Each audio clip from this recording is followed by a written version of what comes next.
Hey everyone, I'm here today to take a look at the new Master of the Universe Origins Orko figure. Now first we'll take a look at the packaging, and I'm not sure if I can be objective about this packaging because I just have such a nostalgic twinge for it, but I just love this classic Master of the Universe packaging with the exploding red rocks in the background, Master of the Universe at the top there. It just looks awesome to me, but I don't know how much of that is just my nostalgia taking over.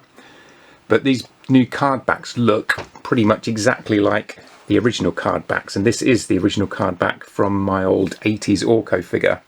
You can see how similar they are. The Master of the Universe logo at the top, which is actually a bit more vibrant on the original there. Have the little blurb there about what's included. And if we turn around to look at the back of them both, you can see how the new one has some really nice artwork at the top there, just like the originals used to have, which is really nice to see. Then a bit on the side there showing you kind of the action features, and then pictures of all the other figures that are coming out in the wave. And here you can see the artwork up close and just compare it with the original. Really nice kind of updated, more modern looking artwork, but at the same time it still kind of fits the aesthetic of the original as well. And we just see other figures that are coming in this wave. Many-Faces, sorry, Orko, Scareglow and Trapjaw, and then He-Man and Skeletor that were in the first wave still. And just Orko's action features, which are basically that he has a stand and articulation, but articulation is the best action feature in my opinion. That's all I need. And now here's Orko out of the packaging, and unlike all the other Master Universe Origins figures, which are pretty much just the original toy but with more articulation, it's, you know, thereabouts the same kind of sculpt and everything. This Orko is completely new. He's really nothing like the original toy, which I think is a good thing, because I don't think that original figure really holds up. If they had just made him look exactly the same but with more articulation, I just don't think it would have worked. This Orko has got a lot more character to him, looks a lot more animated and cartoony, which suits the character. Now, articulation wise, his shoulders go forward and backwards as well as out to the sides. His elbows will rotate as well as going up and down. He's got some good wrist articulation even. His wrists go side to side and around. They're quite stiff to move around, but they will. He's also got a grip in each hand. Even though it doesn't come with any accessories, his hands are sculpted in a way where they could hold weapons if you wanted to.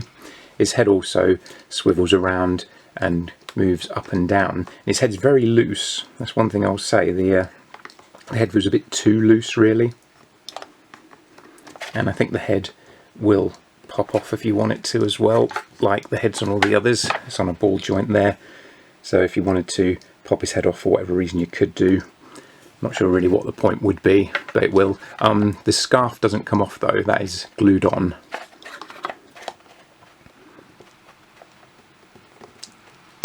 Pop that back on there. It's quite tight, which is good. But I do really like this sculpt. He's a really nice looking Orko, very cartoony. For a real close-up look, these wide eyes.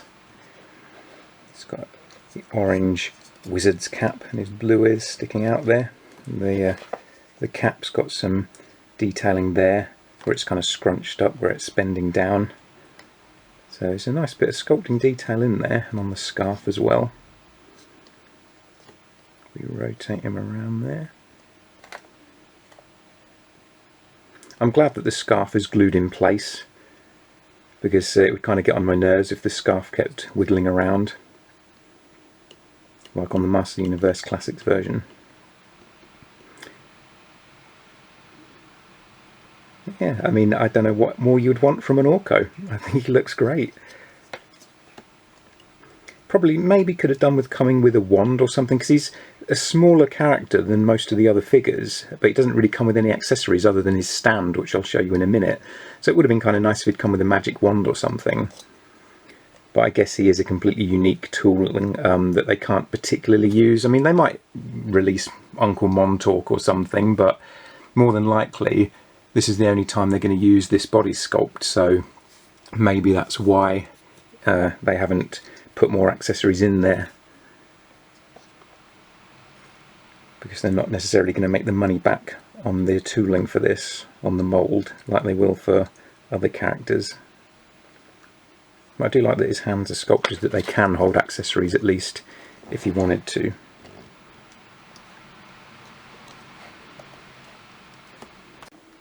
And there's the stand. You can see it's this kind of purpley mist, magical mist with glitter in it, which looks quite nice.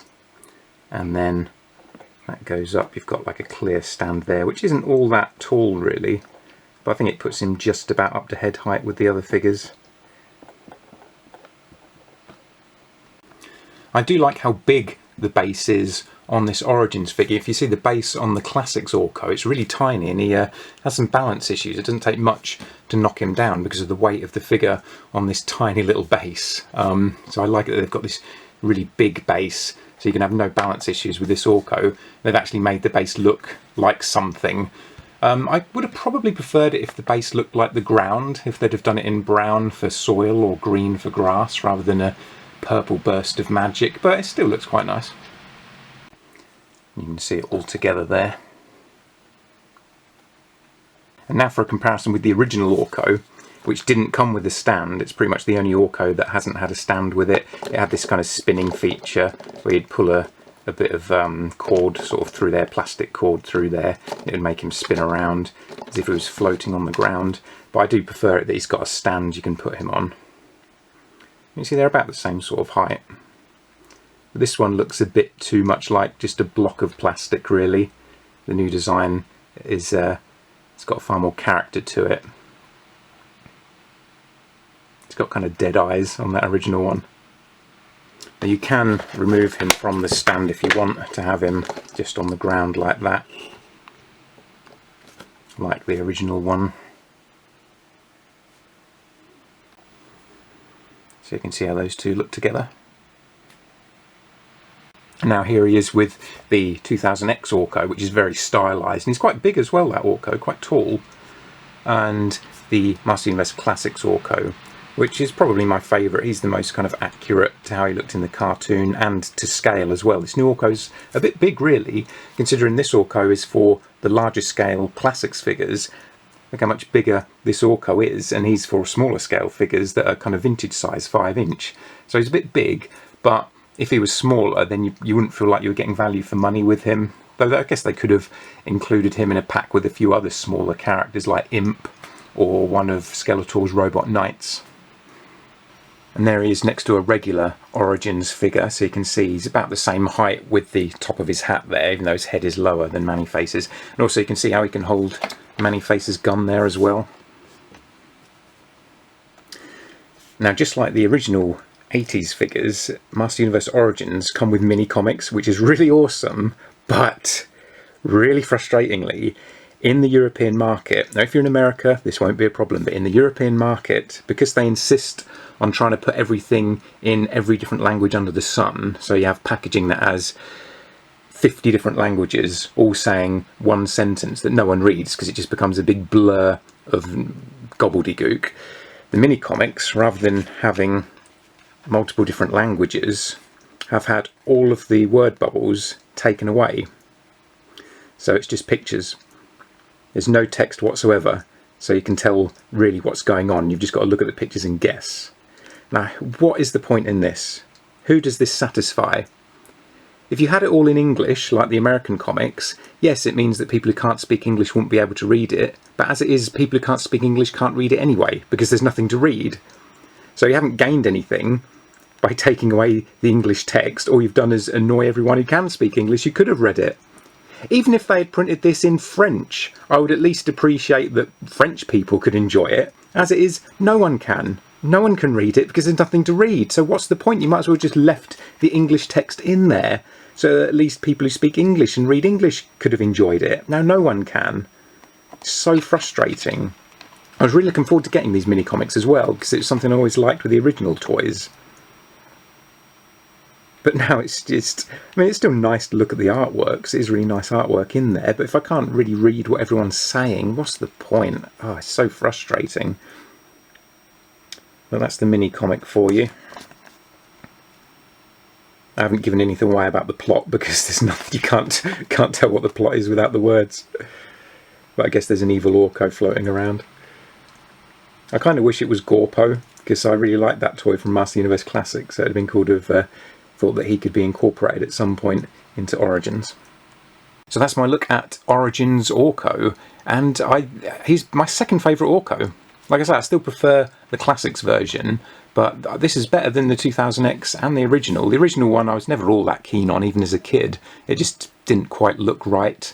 And the 2000X one's nice for what it is. He'd almost be better as a different character, I think, rather than being Orko. Like maybe if he was the Oracle or something. Because it's kind of a cool design for a Trollon, but it's just not Orko. It's just a bit too much. So this is a really nice Orko toy to have. Nice articulation, really no problems with him whatsoever. My only complaint is with the European comic that comes with him. And that's going to be a problem with the whole line, I guess, unfortunately, in Europe. So thanks for watching, everybody, and I'll catch you in the next video.